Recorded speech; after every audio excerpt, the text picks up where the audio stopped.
Oi, Neuma.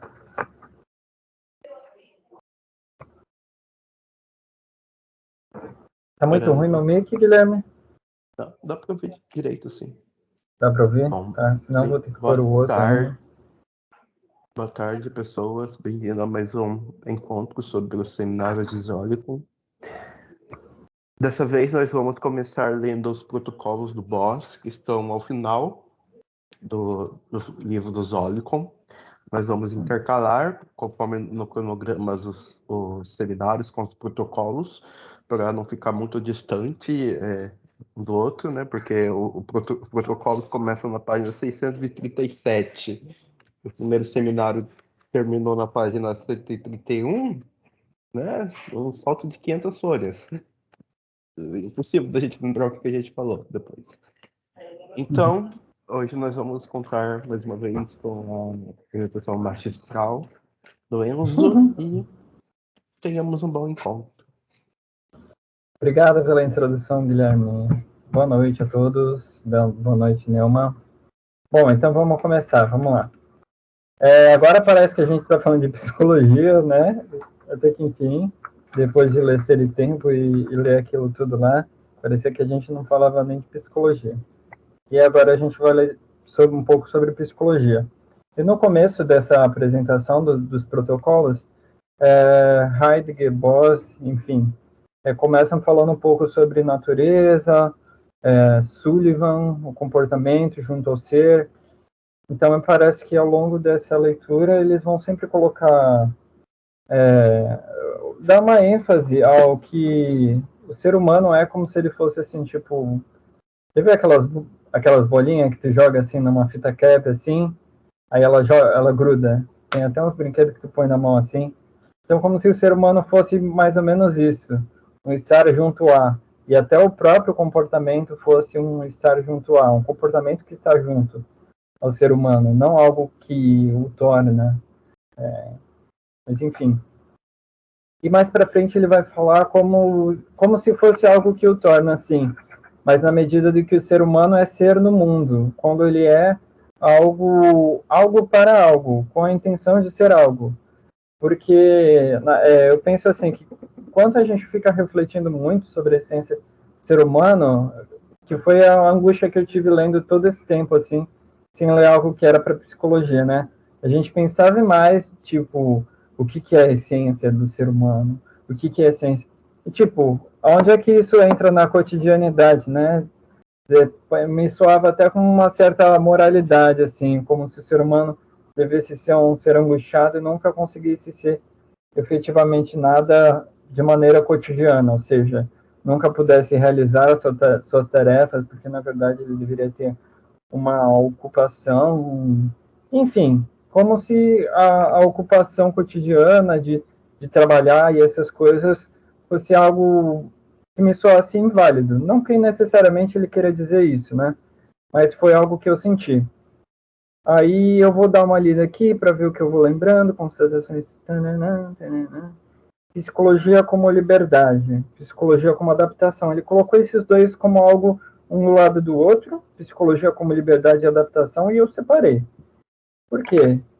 Porque a adaptação me soou algo estranho, mas é algo que, se pensarmos na cotidianidade, realmente a gente acaba tendo que se adaptar. Adaptar ao mundo, ao nosso projeto de ser, nosso projeto de vir a ser.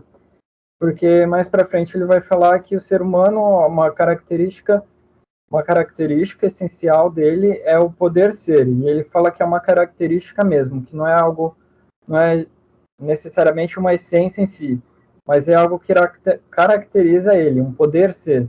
Ele vai sempre poder ser algo. Então, às vezes a gente fica pensando, tipo, mas vou me tornar a finalização da atitude, da bondade, sei lá. E como se nunca pudesse ser mal. E o poder ser mal é algo também que depende, né, da visão do outro. Não só depende de mim, porque ele vai falar também, acho que em projeção, alguma coisa assim, de um imaginar que o outro é mal. E aí, nesse imaginar que o outro é mal, nunca se imagina que se está sendo mal. É uma coisa engraçada porque eu já fui por muitos anos aí vegano, né?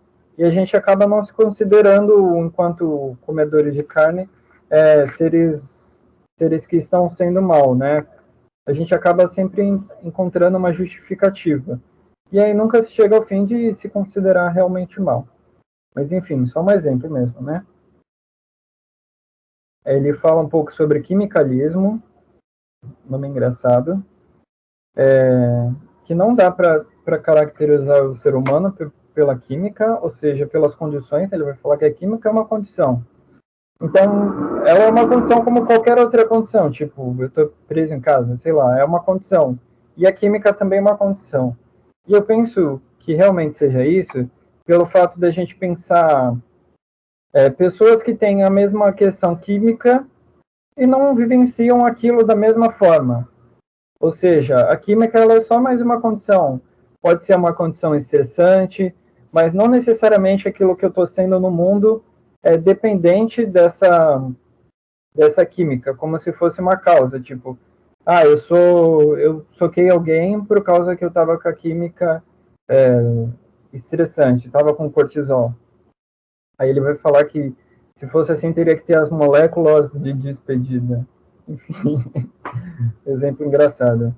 Movimento só desaparece. Não. Vou achar aqui o que é mais aplicável para a gente quanto psicologia. Ele fala bastante coisa. Fala do médico, Meta e Dasein. É legal a gente pensar um pouco da questão do médico. Ele também vai falar numa outra hora como a questão da calculabilidade, como se o ser humano fosse totalmente calculado. A fins de fisiologia, não sei se é fisiologia que eu quero falar, mas a fim de química e de corpo, realmente, de certa forma, o ser humano é calculável. Mas calculável com uma porcentagem de erro, tem um nome específico para isso que eu não estou me recordando, mas tem uma medida de erro, então é uma tentativa de calculabilidade, né? Enfim, aí ele vai falar de doença como perda da liberdade. E eu não queria. Toda vez eu cito Casanova, eu fico imaginando ele vendo isso daqui e depois me xingando. Mas ele vai falar como a doença como perda de liberdade. O Casanova ele fala bastante de fenômeno privativo. Então eu acho que tem a ver uma coisa com a outra. Como a privação, isso aqui que o Heidegger mesmo vai falar, a privação do sentido de poder ter sentido. Então, como se a doença fosse ah, uma identificação que não me deixa ser outra coisa, mas não pela própria identificação, mas porque eu estou me encontrando privado de ser outra coisa que não aquela que estou sendo. Enfim, liberdade e possibilidade, uma coisa que ele vai falar bastante, que é a possibilidade, o poder ser. Eu acho isso muito interessante para a gente, enquanto psicólogo, né?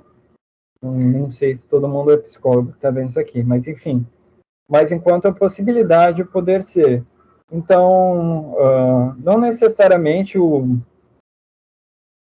poder ser vai ser um negócio assim, tipo, você deve ter consciência de que você pode ser outra coisa, e aí automaticamente você vai ser outra coisa, assim. Tipo, talvez seja um pouco mais complexo, mas uma certa consciência da possibilidade de ser outra coisa seja algo relevante. Não sei. Ele vai falar de útil e inutilidade, que é muito bacana para a questão da cotidianidade, né? O útil enquanto o inútil.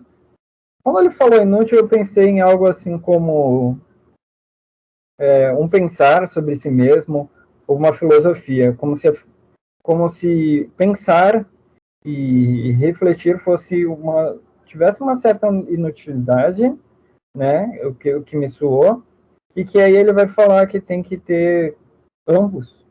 Não que tem que ter, né? Mas que ambos vão se tornar presentes. É difícil a gente achar alguém que vai querer só fazer coisas inúteis, entre aspas, né? E não vai querer se jogar no mundo enquanto a sua cotidianidade, de ter de ser e afins. Passando bem por cima mesmo, falando. Ser humano com ser com preocupação e cuidado. E aí aqui vem aquilo que eu falei, né? Da bola que gruda qual que é o nome daquilo lá? No velcro. Velcro, tá certo, né? Falando uma palavra assim, não. Tá. Que é aquilo que o ser, ele cuida, enquanto ser no mundo. Porque não tem como a gente considerar o Dasein, o ser humano, enquanto uma pessoa que nunca faz nada. Então, me parece assim que ele está querendo dizer que não que devíamos, mas que deve-se ter um olhar sobre o ser enquanto a ocupação que faz. Porque não adianta a gente ficar pensando muito nas coisas, tipo, o que eu quero ser, se a gente não faz.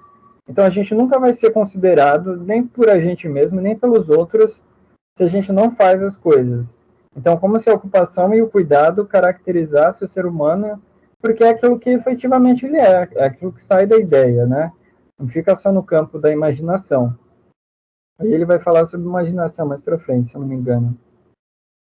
Aí ele vai falar também que o ser humano não é subsistente por si. Eu tinha uma explicação, mas agora já não me recordo. Por aquietude, aqui nações práticas, deixar apresentar nas ocupações, ok?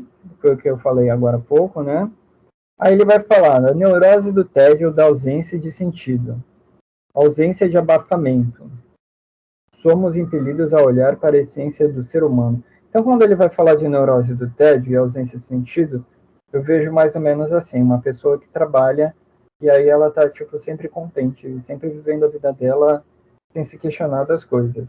E aí, quando a pessoa entra na neurose do tédio, é como se, de repente, ela começasse a se questionar por que ela tá fazendo aquilo, por que ela deve fazer aquilo, de uma forma, assim, incessante. Então, tipo, como se, na verdade, nunca fosse achar sentido. Como se isso fosse um negócio que, se fosse cavar, você pode fingir que tem um sentido, falar que você parafusa um avião para as pessoas não morrerem, mas isso é um sentido emprestado. Então, a ausência de sentido é como se não pegasse nenhum sentido emprestado para aquela coisa que você faz. E aí entra-se na neurose do tédio. E aí ele fala, aquele que é em sua tarefa, emergir e não dissolver-se. Acho engraçado que ele falou isso, porque se eu não me engano, Guilherme, no Ser e Tempo, que ele vai falar sobre dissolver-se, e aí que ele fala da água com açúcar, eu não sei se eu que inventei esse exemplo ou se ele realmente tinha falado, mas como se fosse algo que se dissolvesse. Mas aqui ele traz como um imergir. Eu acho que foi isso que ele quis dizer. Então, aquele que é em sua tarefa, porque é aquele que é na ocupação, não que necessariamente ele se torne a ocupação e vire algo uno, né? Até porque é algo que passa. Então, aquele que é em sua tarefa é apenas aquele que é, enquanto comportamento, enquanto aquele que faz. Ok? Aí, Dasein, ele vai dar a definição de Dasein como imergir naquilo ao que me comporto, imergir na ligação com o que se apresenta, imergir naquilo que concerne precisamente, imiscuir-se nisso ao que me concerne. Ok, ele vai ficar falando um pouco sobre a ocupação, sobre o ser humano não só enquanto definições essenciais, mas enquanto algo que é cotidianamente. E como cotidianamente eu penso assim mais ou menos como realmente ser efetivamente, não como apenas teorizar-se sobre ser.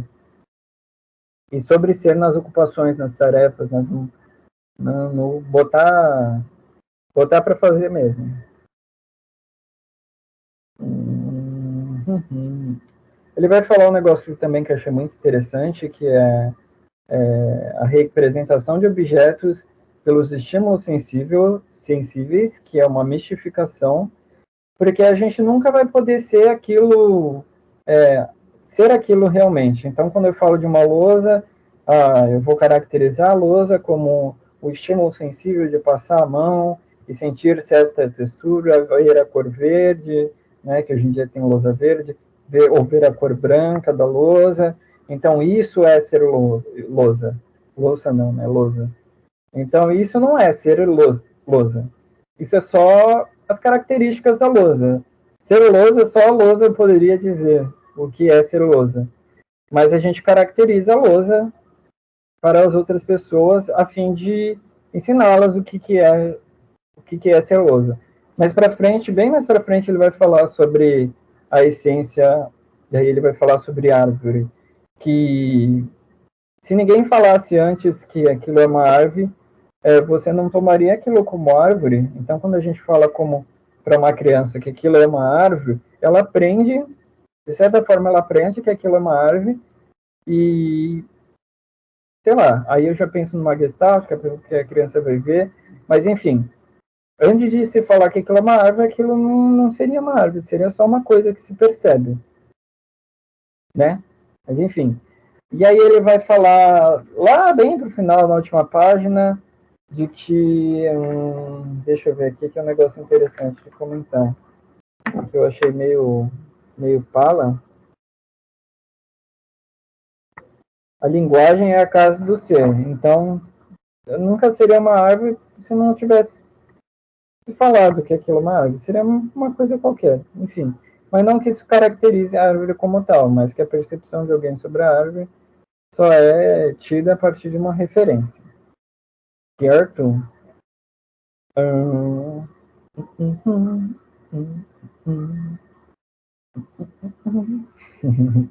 Aí ele vai falar de empatia também. Agora eu vou falar um pouco do que eu estou lembrando. De empatia. Como se a empatia fosse um colocar-se no lugar do outro, mas isso é algo impossível, pelo que eu entendo que ele quis falar. Porque não se tem como colocar no lugar do outro. É a mesma coisa que a gente falou da lousa, né? Tipo, você é você, lousa é lousa. Você, no máximo, tem uma experiência de talvez de criar hipóteses do que é estar sendo o outro. Então, a empatia meio que ele está fazendo uma crítica à questão de colocar-se no lugar do outro. Tipo, coloque-se no lugar dele, né? Sendo que é algo que não dá para fazer. É algo sobrenatural.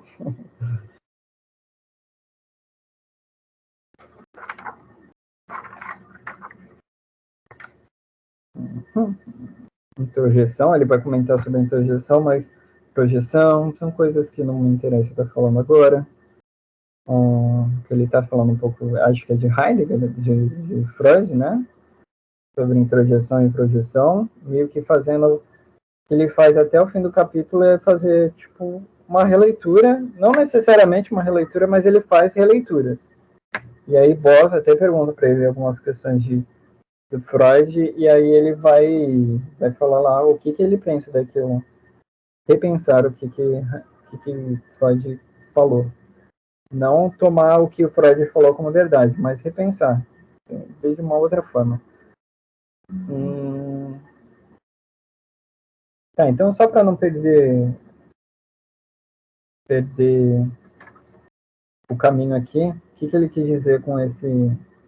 O que eu quis dizer, na verdade, né? Com essa tomada que ele vai ter do Freud. Deixa eu ver aqui se eu acho. O que ele ia falar mesmo? O Boss estava perguntando para ele? Ah, enfim, Boss perguntou algumas coisas para ele sobre era esquecer-se, né? Como se esquecer fosse um ato da intenção da consciência. Ele vai fazer uma releitura, porque, tipo, ele usa o exemplo do guarda-chuva na casa da uma moça que está com um amigo. E aí ela sai e esquece do guarda-chuva. E aí Boyce meio que pergunta como se, na verdade, ela tivesse a intenção de querer voltar para aquele lugar, por isso que ela esquece o guarda-chuva ali. E aí a visão de Heider é que, na verdade, ela estava presente com o amigo dela, onde o guarda-chuva não estava presente. Por isso ela esqueceu-se.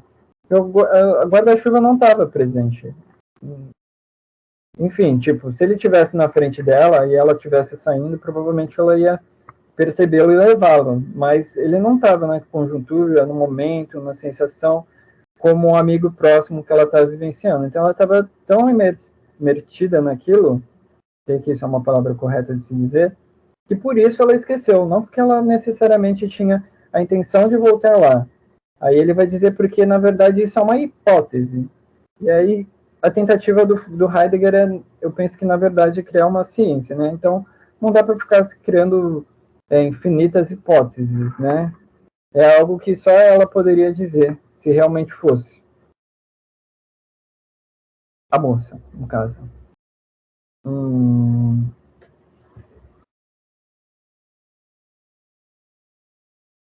Outra coisa que ele falou que eu achei interessante é a questão da afinação, que dá para pensar um pouco além. Da afinação enquanto uma afinação com o outro, não é pensar além, né? Eu falei pensar além, mas é pensar a partir do meu próprio pensamento.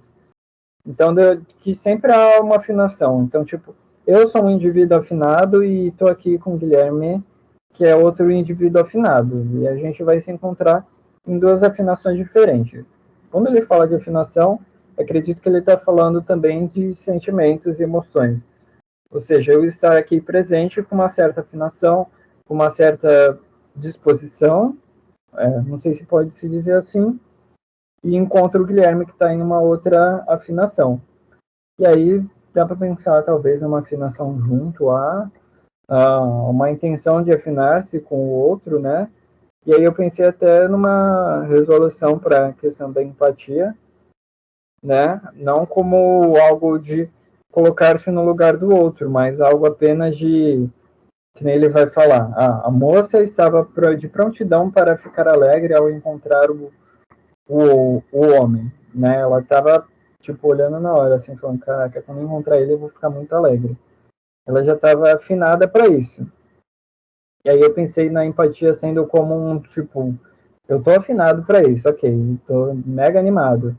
Aí eu tô afinado para encontrar com o Guilherme, tô animado que eu vou encontrar o Guilherme para, sei lá, andar na praia. E aí eu encontro ele, tipo, o Guilherme tá tristão, tá bad vibes, né? Então, meio que como se a empatia fosse também deixar-se não ser necessariamente aquilo que já se estava em prontidão. Tipo, não é porque eu tô preparado para ficar alegre que quando eu encontrar o outro eu vou necessariamente ficar alegre. Tipo, eu posso chegar alegre, aí eu vejo que o Guilherme tá mal e aí, tipo, eu fico, poxa vida, não vou ultrapassar, né? A sua tristeza com a minha alegria. Enfim.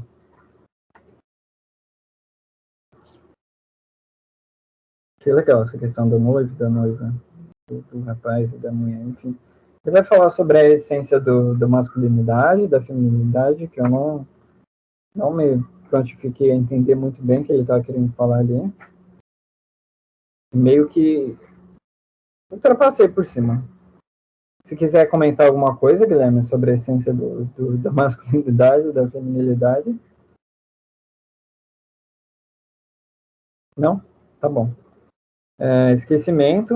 Eu achei bem legal que ele falou de esquecimento, que é essa não intenção da inconsciência, né? E ele vai falar que existe dois tipos de esquecimentos, que é um da ocupação com outro, com outro algo, né? Não necessariamente outro dasen, então que nem a mulher que esqueceu o guarda-chuva, e de uma não retenção da memória, meio que, pelo que eu entendi, como se fosse uma incapacidade de reter algo mesmo, tipo, pô, esqueci de uma palavra, sei lá, meio que fosse uma falha talvez fisiológica. Talvez não seja essa a intenção dele, mas é algo que não se retém, algo que, tipo, passou assim, bateu aquela bola lá no velcro e simplesmente caiu. Não ficou apreendido no Dasein. Hum,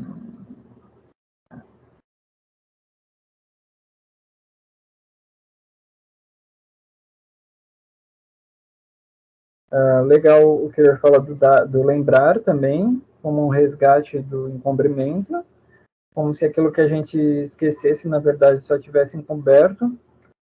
E quando a gente lembra, a gente está só desencobrindo aquilo. Ele vai falar também sobre o querer, desejar, estar propenso e impelir, que são modos de realização do ser no mundo. Propensão, deixar-se atrair por aquilo a que a propensão se entrega. Ou seja, estou propenso, penso que estou propenso a algo. Deixar-se atrair por aquilo a que a propensão se entrega. Então, eu estou propenso a algo, então a propensão é fazer aquilo de que já está propenso. Talvez algo que já fazia sentido antes e se abraça aquilo, ao invés de considerar-se uma outra coisa, enfim. E aí ele vai falar, para finalizar, do ímpeto, né? Para mim finalizar. para eu finalizar. Para mim, não, né? Ímpeto. Que é o antecipar-se a si é sempre um impróprio. Aí já recordo, né, o Sartre da vida aí, que eu ainda não li, mas já tenho em mente que é, né, que ele fala bastante sobre próprio, impróprio. E maníaco acha que ele seria agora próprio ele mesmo. Enfim, pelo que eu vejo, ele estava falando do ímpeto como antecipar-se a si é sempre o impróprio. Então, como se a gente não tivesse como se antecipar, né?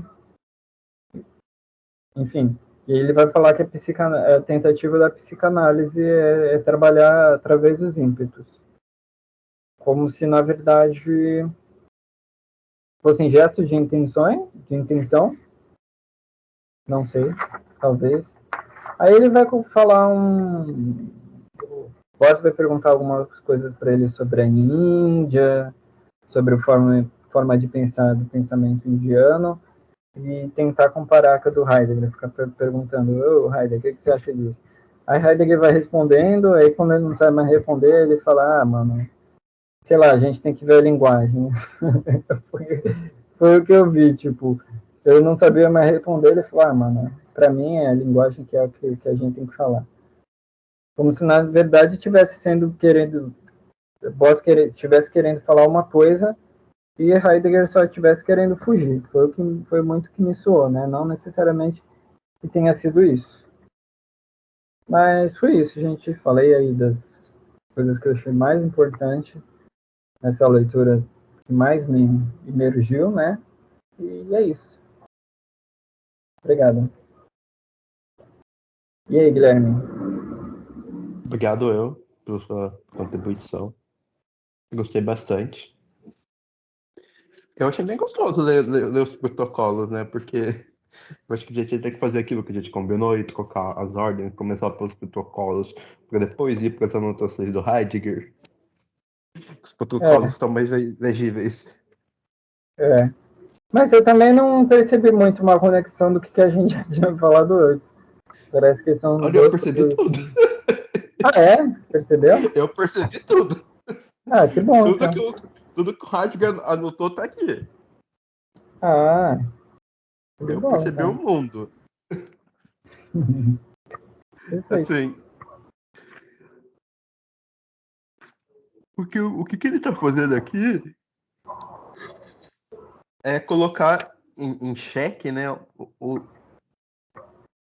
a questão de que, em primeiro lugar, né, a experiência humana ela é circunscrita a uma experiência interior e que essa experiência interior ela não consegue se sustentar por si própria, por isso ela recorre a uma sustentação prévia, que é a pensar o ego, o ego e o superego. Porque, ó, por uma vez, né, como ele disse no que a consciência ela não pode ele disse não. O Freud ele começa do debate que a consciência ela não pode ser responsável por todos os atos intencionais. Uma vez que a consciência ela não pode explicar todos os atos intencionais, você passa por inconsciente. Só que o inconsciente ele fica incontestável, assim como o consciente. Ora, o que isso acontece, como ele fala aqui, porque você está pensando o homem sem mundo, sem lugar, um nexo estrutural onde ele pode aparecer.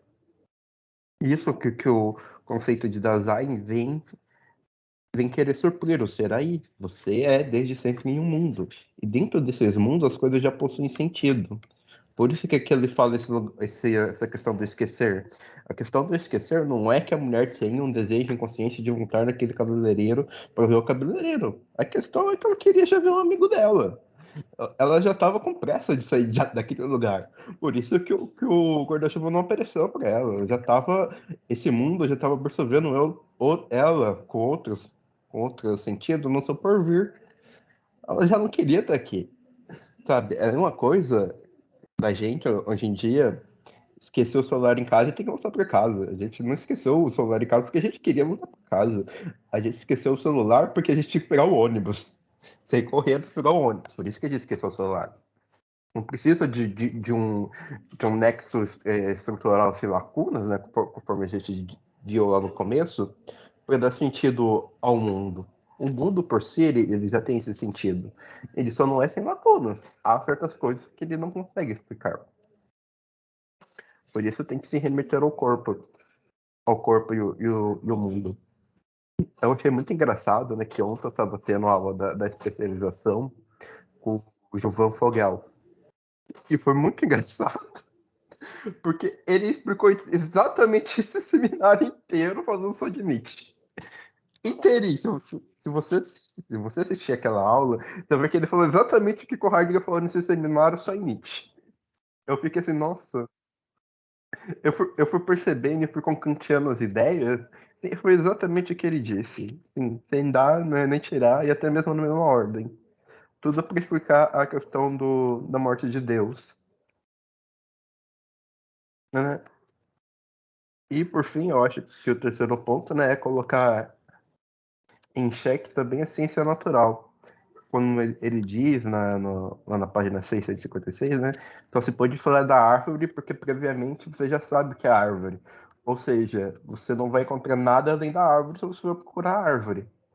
Você não está descobrindo nada de novo. Você não está de fato se aproximando do fenômeno daquilo que é a árvore. Você está apenas construindo em cima de uma construção muito fraca, construindo em cima de pressupostos.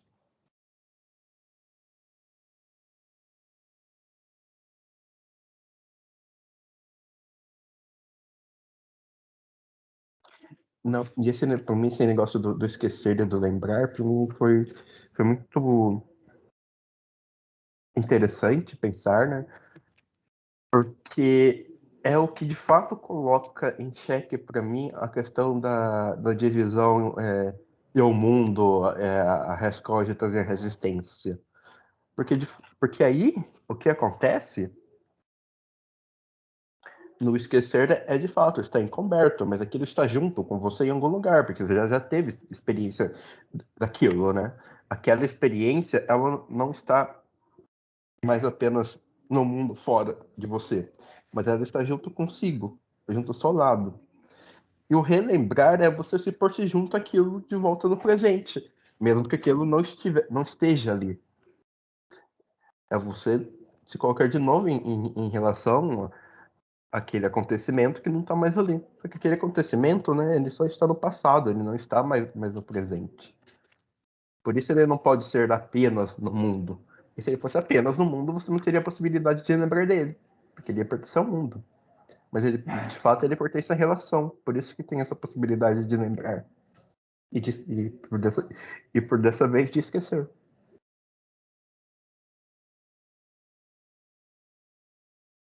Eu achei muito legal que ele fala: você apenas esqueceu-se de lembrar.